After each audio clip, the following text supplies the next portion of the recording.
Margaret Atwood published The Handmaid's Tale right in the middle of the Reagan administration. It is a story about a nation called the Republic of Gilead that overthrew the USA and installed a totalitarian theocracy where women were subjugated and given certain designations, complete with uniforms that identified said designations. One such category, the handmaid, was a fertile woman tasked with the job of breeding in a religious ceremony monthly with the man whose household to which she was assigned and handing over her newborn babies to the man's wife. Miss Atwood cited interviews back then and still today that the dystopia described in her novel has happened in Puritan New England, is happening in a number of Muslim countries ruled by theocratic men, and could happen again given what she experienced in Canada after World War II. Based on what you observe with the authoritarian takeover of the Republican Party, the targeted elimination of the rights of women's control of their own bodies, highlighted recently with the leaked Alito opinion, with the religious right leading the charge in both areas, how likely do you consider the possibility of this country eventually becoming the Republic of Gilead as described in Atwood's novel? Whitney, I remember we talked about this Handmaid's Tale back in an earlier episode. So how likely you think, given what we've experienced recently, of us heading into that direction? Well,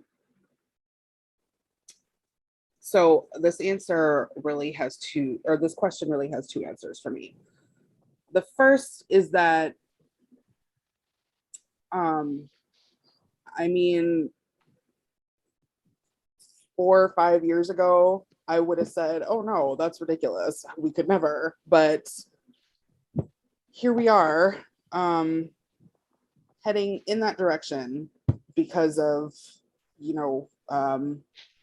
other unbelievable things that I thought could never happen, but did, like getting, having Trump be elected president and whatnot.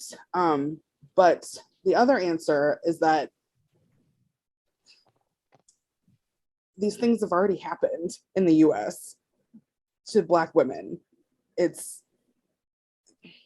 I think, I don't know, I have a really hard time with The Handmaid's Tale because it's, I appreciate that it's very eye-opening for people to see, like, when reproductive rights are threatened. But it's frustrating to me because it feels like people are just realizing that this is a thing, even though it's been a thing in this country for centuries among women of color, Black women, Indigenous women, etc. It's that's really frustrating for me that it's like these issues are now only being talked about because it's threatening white reproductive rights, if that makes sense. Sure. So do you, yeah. these past 5 years have got you a little bit more frightened about the prospect of our becoming Gilead then? You're asking me? Yeah. Oh, yeah. I mean, it certainly feels like anything is possible now, just because it feels like the impossible has already happened. So yeah, I mean, it makes me nervous for sure. Oh yeah. Okay, Kat, are we headed towards Gilead? Oh, yeah. It's ironic that she wrote this book during Ronald Reagan's tenure as president, when Roe was not even a thought of being overturned. So for her to write that book, or this book that I just actually reread because I wanted to refresh my memory, in that time period when they would say no to drugs, and now it's scary. It is terrifying to think that this could actually happen. And like what Whitney said about, it's happened to women of color. It was reversed because when the women of the plantation would have their babies, what did they do? They handed them to the women slaves to raise, to be mammies to. So it's the opposite now. I mean, the possibility of my daughter being picked as a handmaid terrifies me. You know, she's 26 years old. God, well, I can't even imagine like rereading this book and realizing how close it is to us and how scary it actually is.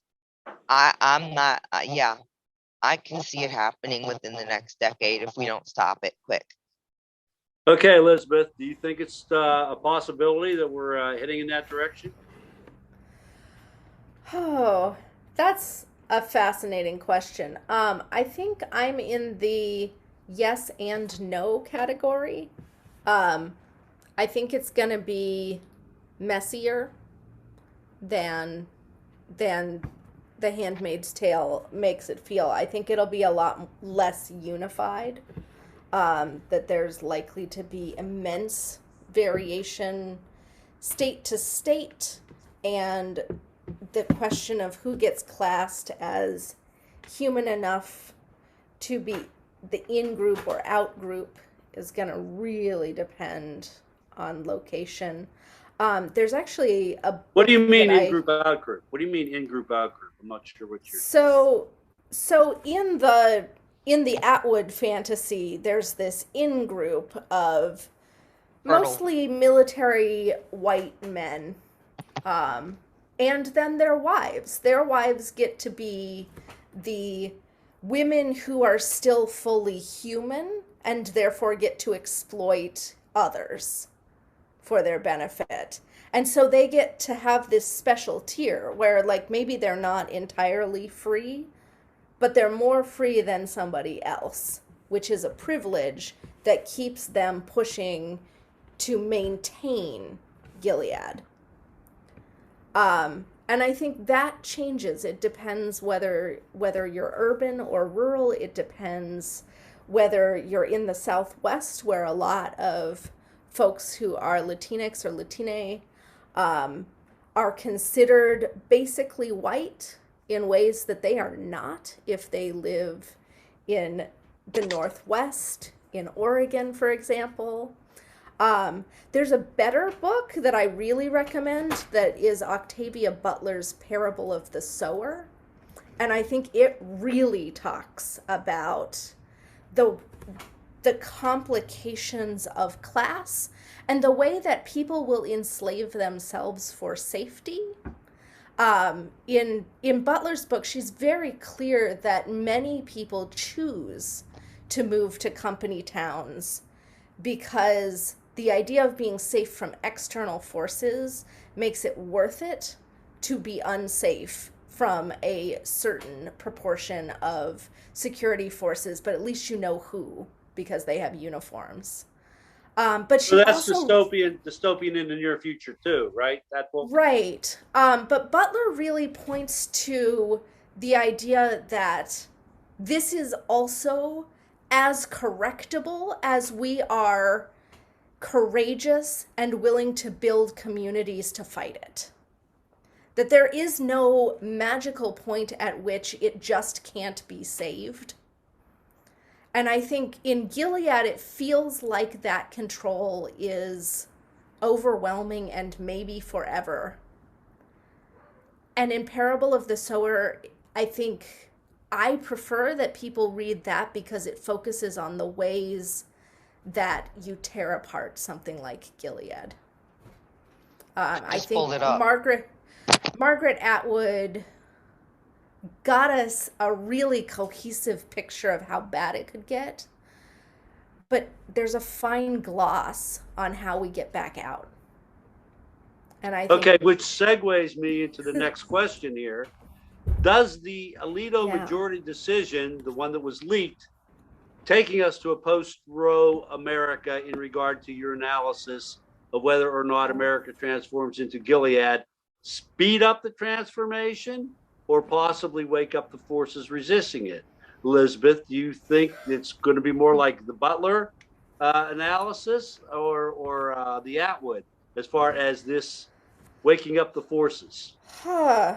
Because we met that the day where Yeah. we were all together trying to garner those forces at the ban off our bodies. Right. Yeah, and I think my answer on this is going to be I don't know. I know there are a lot of really great people doing amazing writing, building just absolutely fabulous community. Um, and it's not just people going to protests. This is people who are creating local agriculture so that we're not food dependent on global infrastructure that relies on massive quantities of fossil fuels. Like that also is resistance. It's it's the choice to be a casserole bringer when people are in trouble. Um, and just there's so much that is potential for good in the world. And it's a lot of money, but it's relatively few people. It's less than 10% of people who are actually creating and maintaining the systems that are such a problem.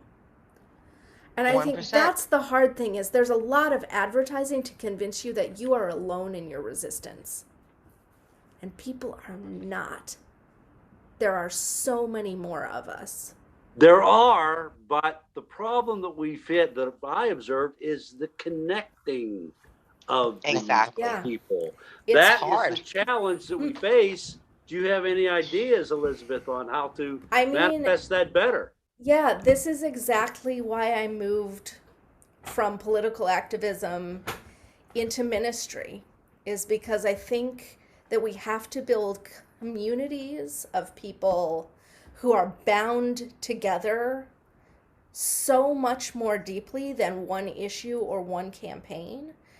The common People good. who can disagree about some of the stuff. You know, I can disagree with the Catholics fundamentally about abortion, and we can both agree that creation is special enough that we need to work together on environmental issues. And I'm like, and there are people like that all the world over. There are people who are atheists who will never step foot into my church for a worship service, but they'll come on Tuesday night for Dungeons and Dragons and a meal together. And that is also important. And once people have been there for something, they're not going to shoot up my church because that's where they go to have fun. Well, to the meet people their who are going to friends. your church aren't going to shoot it up, but I think there might be a concern about other people outside wanting to shoot it up. Maybe. Yeah. And it's our responsibility to not let that make us so that we are not brave. We're brave. Well spoken. folks. We have to be. Okay, Whitney. And there are a lot Whitney, of us.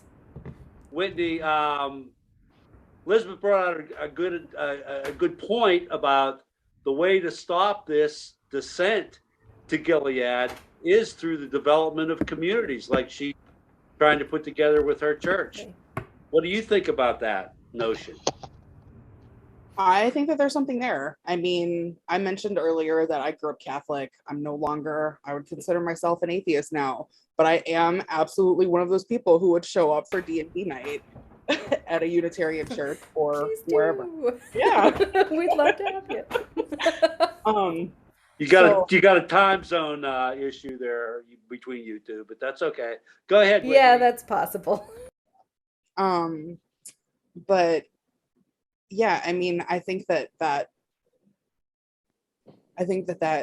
is a great way to start to fix so many issues that we have as a country, you know, a lot of socially based issues. Just trying to I think a lot of those things could be fixed by just having conversations with people who are different, people who don't necessarily share all of the same things that you do, you know, have all the same things in common. I think that the way people learn and grow is by being exposed to things that they haven't been exposed to before. Like other Exactly. people. Yeah. It gives us a common, if we can get behind the common good, or an idea that we can stand behind, and get together as one group and one voice and say, we are not doing this. Doesn't matter what you say. We, as citizens of this country, are not going to let you decide what we are going to do with ourselves, whether it be having our children in a brick and mortar school, or having them homeschooled, or letting us have a baby or letting us not have a baby. We have to stand with each other, even with our differences. Like you said, Whitney, our differences is what makes us special. Being the same is not, but being different, and it makes us special, especially if we can mesh for one common good. And I think that's what we need to do. We need to try to mesh our way out. We need to grow out of where we are in our comfort zones and reach out to other communities that we may not talk to, and say, hey, this is happening. Do you want this to happen to you or your child, or whatever the issue is? But we have to do it, you know? Um, I've been wrecking my brain trying to figure out how to get this out there, because this is a really big issue. I mean, this summer is going to be bad if you think about it. We're going to have signs over our heads, stay out of our uterus, and keep bullets out of our babies. I mean, come on. We've got two really bad issues going on at the same time. The summer is going to be rough. Well, the challenge is going to be, like I said earlier, the connection that we should make in order to make this community that you're referring to. Okay, while the anti-choice crowd purports to care about making sure the unborn get born, there seems to be very little interest from that crowd in helping the little tyke after getting born. Exactly. The big issue exposed by the pandemic, though obvious to many of us prior to that, is the lack of affordable daycare in this country. The Build Back Better bill, which died in the Senate filibuster, would have finally provided preschool and daycare support that would have transformed the conditions of working mothers into some semblance of a decent family life. But no, we can't have that. Oh, God forbid, Isn't Manchin. this anti-choice, anti-daycare, anti-preschool position of this group in every way cruel towards women who are or want to be mothers? I think a lot of women would like to be mothers, but they're in a financial situation where bringing children into their family life at some point is not the most comfortable or happy environment they want to give their kids. Whereas if they waited for a few years where they got themselves established and could make the decision then, it would be a whole lot better. But we can't give any kind of support to these women. And I look at Joe Manchin and Kirsten Sinema, and I just like want to. Don't even get All me right, started. Kat, I'm gonna let you weigh in on that first. I think it's disgusting, especially with Manchin, considering that West Virginia is one of like the worst states in the country for everything. I mean, just the fact that he disagreed with the child tax credit, saying that, all they're going to do is, buy drugs and smoke it up, and, excuse you, you have over 1 million children in your state that, because you did not want that credit, they are now 200% below the poverty line. Whereas if you had let it go and said, hey, let's do this, they would actually have a shot at being, living a decent life. A decent life, yeah. Whitney, the Build Back Better bill, which they shut down, really seems to me the way in which the haves and the have-nots would have. You had a chance to have kids and been able not to lose your shirt just because you decided to have a kid. Is that how you see it?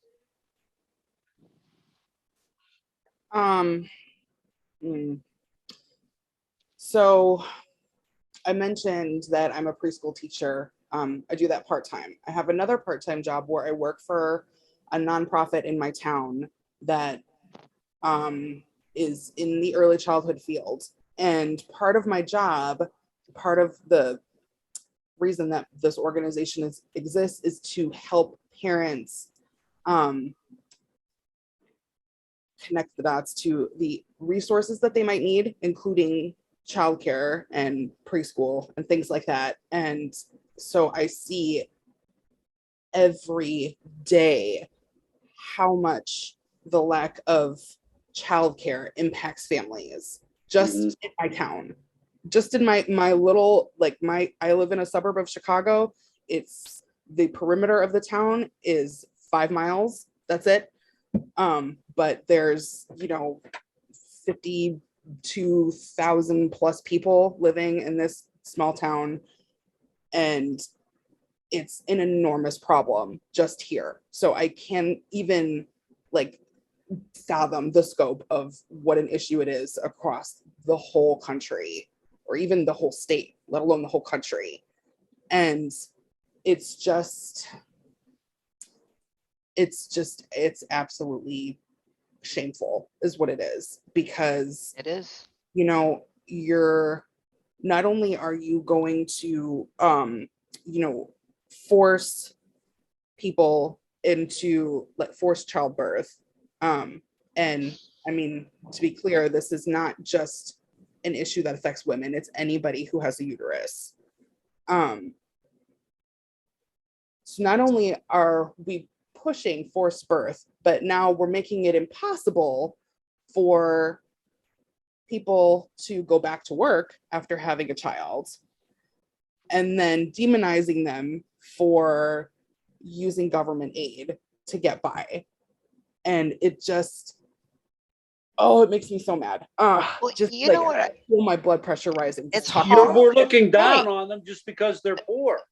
And that's the thing. I heard on the news. I don't remember where exactly it was, but this is what I heard, that they want they're forcing women to have babies because they want more babies to be able to adopt. What about all the children that are already here? What about them? Why don't you adopt them? Why I does it have to mean, be a spanking brand new baby? because this is a racialized problem. Mhm. Yes. Because this is a desire for good little white babies, or babies who are adopted young enough that you can make them culturally feel white, for your family who would like to have an exotic looking child who doesn't actually have any of those pesky behaviors or Like Colin cultural Kaepernick. features of I'm actually sorry I having had to been say raised that, in their but own yeah, culture. Colin Like, Kaepernick is perfect there's example. so much damage done from this. We have a legacy of Indian schools, and now, even now, of Native American children being removed from families at significantly higher rates than any other type of children, even when there are relatives available and willing to foster them. Like, and we have celebrities who love adopting babies from other countries so that they can have this rainbow of children, but we do not have people who love to take care of children who are Native American and brown and black in ways that affirm that they are good and wonderful and fabulous exactly as they are They are. in the cultures that they have been born and raised in. And we cause massive trauma to our children who go into foster care and adoption the way that we do it in this country, by removing people's ability to stay connected to their roots. Last question. I've been hearing a lot of talk that the end of a woman's right to decide to keep or end a pregnancy is just the beginning. Same-sex marriage, interracial marriage, birth control, LGBTQ rights, or any right previously enjoyed by American citizens is now on the block. Yep. Are we really in that much danger here? Elizabeth, how dangerous is this current situation that we see? I mean, the short answer is yes, because what it's being fought over is, does the right to privacy protect you around what happens in one's own medical care, in one's own home, in someone's relationship. So, yes, in some, if we decide that some women don't have a right to make their own healthcare decisions, if we decide that some people don't have a right to make their own healthcare decisions, then there is nothing that stops then saying, okay, if you're intersex, you can't refuse or ask for specific corrective gender therapies that work for you. If you have a making that trans illegal in kid, Texas too. you can't make that decision to help your child delay puberty until they have a better development of forebrain and can make choices around that. That fundamentally, people don't have the right to decide for their own bodies. People don't have the right to decide for their children with a physician what the best individual course of treatment is for a whole range of healthcare issues. And then because it's on right to privacy, it fundamentally is giving the state, once again, the right to reach inside of people's relationships and marriage, the right to look at people's sex lives, because if the moment after conception lets the government up inside your reproductive organs, then why not the moment before conception or 10 minutes before conception? Why not start making it the government's business again who you're having sex with? And it just isn't. Okay, Kat, Elizabeth said we're pretty much still in danger. So are we in danger? That much danger? Oh, yeah, without a doubt. I mean, you're right. This is just the beginning. They're going to try to push us back, not 50 years, but 100 years. We're already going 50 years back with Roe. So this is just the beginning. You know, and the whole thing about, you know, same-sex marriage, the whole thing about trans, that is a really personal topic for me, only because the way they're treating it in Texas. Now, if you try to help your child that wants to transition, if you give them the guidance and if you help them medically, you actually can go to jail for child abuse. And you can't even help your own child that they forced you to have. So where does it end? If I can't even help, if I can't make decisions for the child that you made me have, and I don't have childcare, so no, I can't work. So I do need these programs from you so you can look down on me. And I'm not even allowed to take care of my own child the way I see fit or the way my child wants to be fit. Where does it? It doesn't end. It's never going to end. We are literally going to be a society of, and it terrifies me, but I keep thinking World War II. I keep thinking that's what's happening. We're falling into the same space that we have no choice. We have no choice of what we do, what we say, what we wear, who we love, when we love, anything. We have no more choices. And this is just the beginning. And I want to know what's going to happen with Clarence Thomas and Ginny if they do turn around and ban interracial marriage. Is he grandfathered in? You know, I mean, he's the most conservative one there. Come to find out that he was voting for her, but yet nothing's happening to him. So this whole situation is just a really nasty ball of wax that's starting to melt, and it's not good. It's not good at all. Whitney, how much danger do you think we're in? I think that it's a really slippery slope. And I've already mentioned that anything feels possible now that what feels like the impossible has already happened. And I mean, I it's really terrifying for me personally. I have a lot of intersecting identities that feel threatened now. I mean, I'm a biracial woman. I'm a product of an interracial marriage. My husband is white. I have an interracial marriage. I identify as bisexual. So it's really scary. And I think that I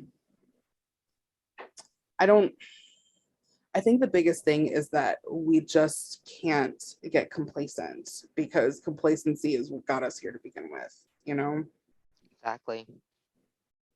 You know, my son is gay and my daughter is bisexual. What's going to happen to my children? I can't.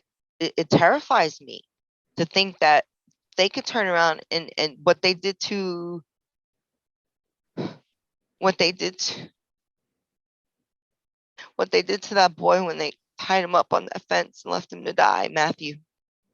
I think, oh my God, that could be my son. It's terrifying. It is the worst feeling in the world to think that that could happen to my children. I will defend to the death for my children. And if that's what needs to be done, then so be it. But I will make sure that they're safe, even if I have to get them out of the country to do it. So I want to thank Kat, Elizabeth, Whitney. Great discussion, ladies. So we will all see you all next time. And thanks for listening. Bye now.